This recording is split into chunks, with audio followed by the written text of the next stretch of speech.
Now, I know I'm at odds with most of my colleagues on this station and our network guests on this next item, but I really feel I can't bite my tongue any longer. You see, I think the president of the Ukraine is not all that he's portrayed as by the Western media. I mean, if you believe the spin, he's the second coming of Winston Churchill and he'll be remembered as the great hero saving his people from the evil Russians. I'm the first to admit that Putin isn't a good guy either, but what the West glosses over is the terrible things that have happened to the primarily ethnic Russian people in parts of the Ukraine under Zelensky's rule. These people comprise the largest Russian community outside of Russia, and they make up about 17% of the Ukrainian population. And they live in primarily Russian regions and have effectively been in a civil war with the Ukrainian government since 2015. This was just after they were promised a vote on independence in 2014. That vote has never taken place. Zelensky promised to end the civil war. He clearly hasn't done so. Instead, he's facilitated the goading of the Russians by endorsing the right sector, whose leader publicly claimed he fed the bones of Russian children to his pet wolf. Now, apparently that was a joke, but it must have been lost on the Russians, and particularly those who felt they'd been mistreated by Ukrainian troops. Here's how Time magazine described one of them, the neo-Nazi Azov movement, just last year.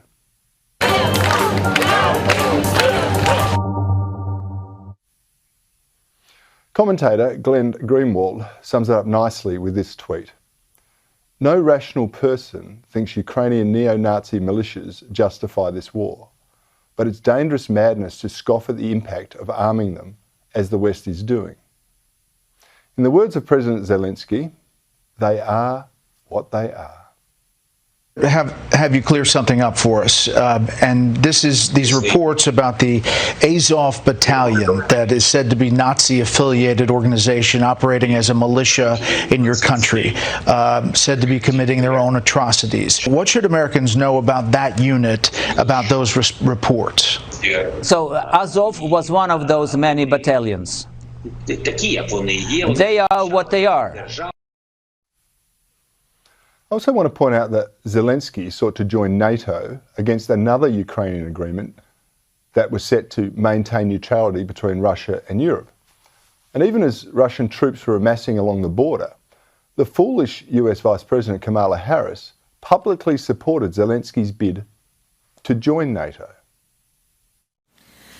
So I will say what I know we all say, and I will say over and over again. The United States stands firmly with the Ukrainian people in defense of the NATO alliance. You don't think that was about provoking Russia? Well, I do. In any event, like most marketers, Zelensky knows that image is everything. That's why he's always pictured wearing his army green t-shirt.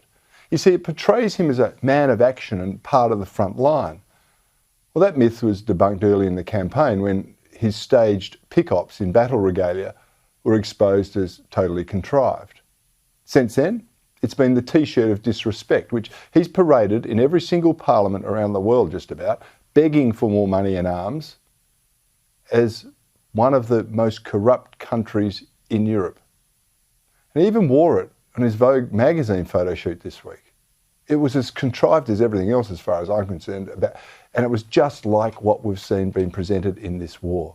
The propaganda coming out of the presidential office rivals only that coming out of the Kremlin. It's just that one side's lies are being dutifully regurgitated across the Western world to sustain a proxy war. It's a battle between the East and the West. Few are seeking to diffuse this conflict, and instead I think many of them are much more intent on escalating it and potentially creating World War III.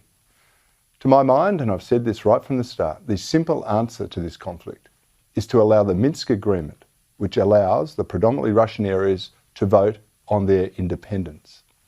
Zelensky is opposed to that proposal, and instead he's banned the Russian language in the public service, he's banned a dozen opposition parties, and he's shut down non-state-run media.